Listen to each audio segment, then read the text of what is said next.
når du skal begynde at vaske her, så tror du bare, den kan ikke sidde fast, så du holder den inde på fæv. Så du sætter vand ned i her. Ja. Og så lukker du den bare ned, så enkelt, og så begynder den at gå.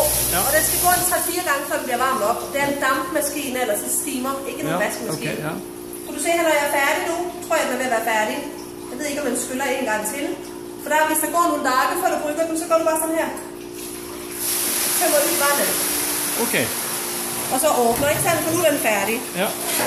Og så gør du det, at når du så skal begynde, du kommer ind om 3 dage, så sørger du for, at den proppen er i midten, at den kommer i bunden.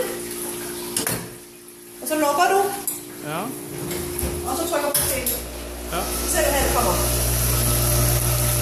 Og du trænger ikke gøre det imellem. Altså når du brygger den en hel kvæld, så holder den sig åben. Det er bare, når du har tømt den ud, og du vil helst ikke have det står med for mye vand over for længe. Ja.